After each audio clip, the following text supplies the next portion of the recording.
Hey guys, what's up? It's Eric with Advanced Level Automotive. Welcome back to the channel. Welcome back to another video. So today we're here at the shop taking a look at this 2004 Nissan Frontier. The vehicle has a check engine light on. Now the shop already tried to use a scan tool, but they were not able to get any communication on it. So we're here now. I've got the scan tool hooked up and I pretty much found the same thing. We have no communication with the computer or any modules on this vehicle.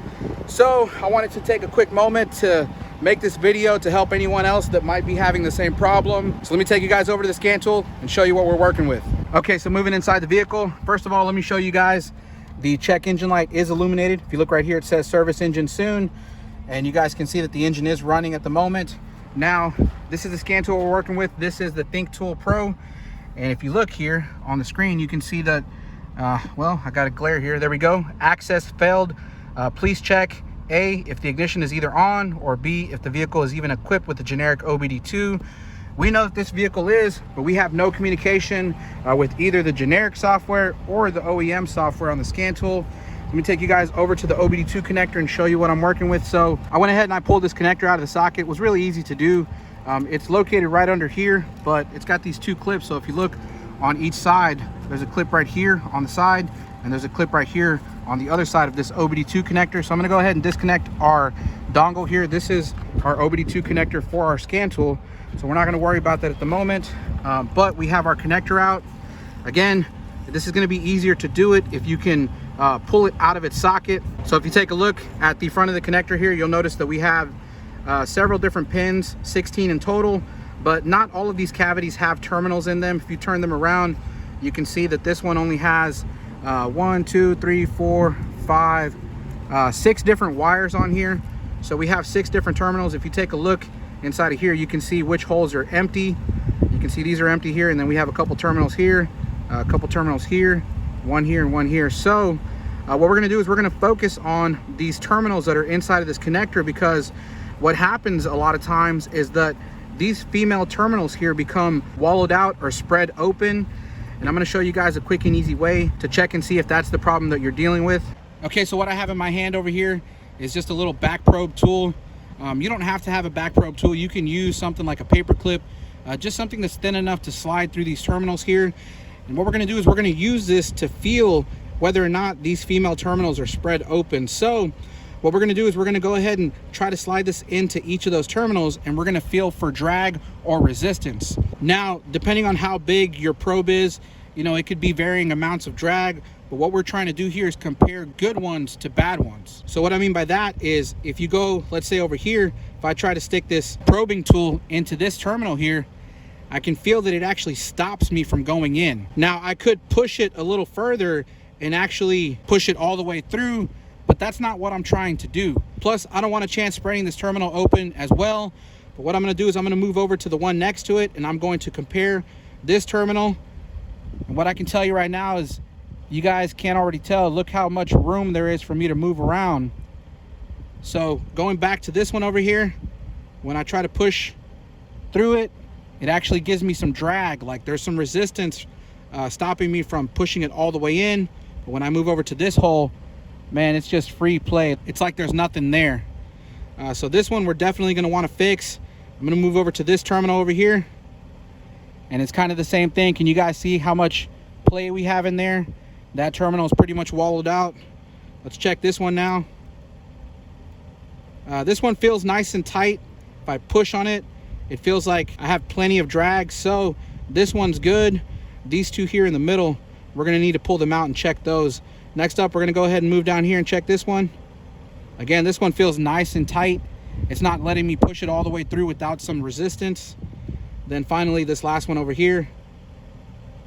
This one feels nice and tight, so I don't think we have a problem here. Now that we know what 2 pins we're dealing with, again, it's this one here and this one here.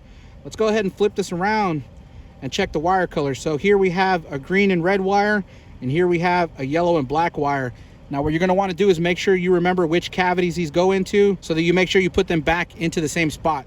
Now I'm gonna show you guys how to open this connector up. If you look here on the top side, this particular connector has this lock that locks all of the pins in place. So first of all, we need to pop this lock off. Just using a little pick tool, we're gonna pry it up.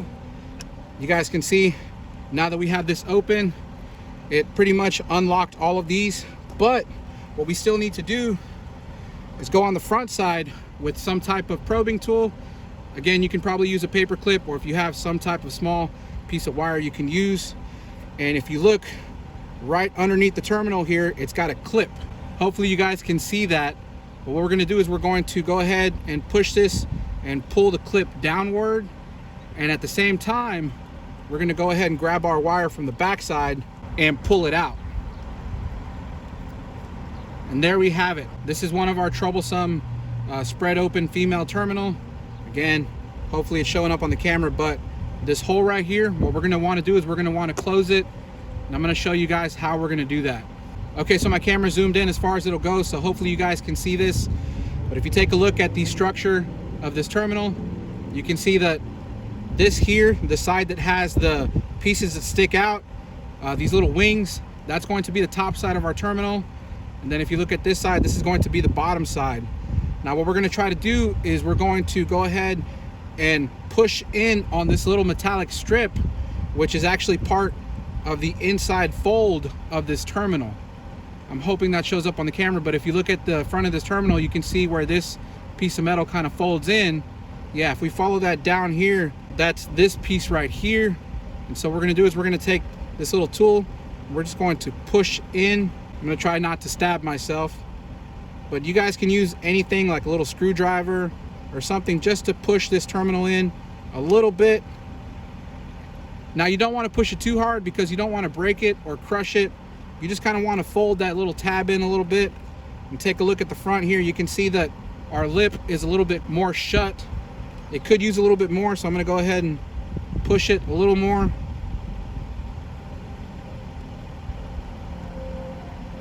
That feels about right. Now I'm going to take my little probe tool or paper clip and kind of feel it out. And I can tell you right now, that feels way better. There's a lot more drag. It's not letting me just push it all the way through without any resistance. So this one is good to go. I'm going to go ahead and stick it back into the connector. Again, the little wings go on the top side.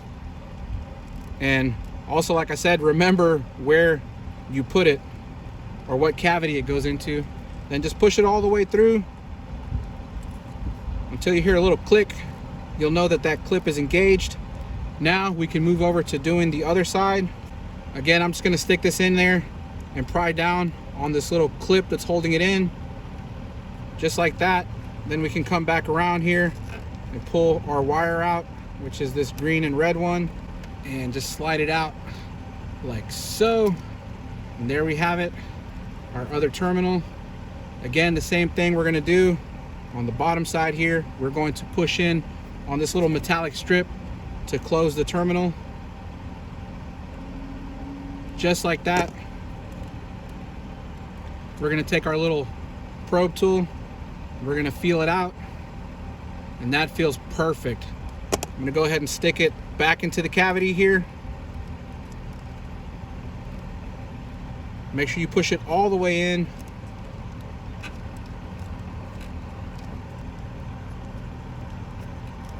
And then while you're at it, make sure that all of them are pushed in.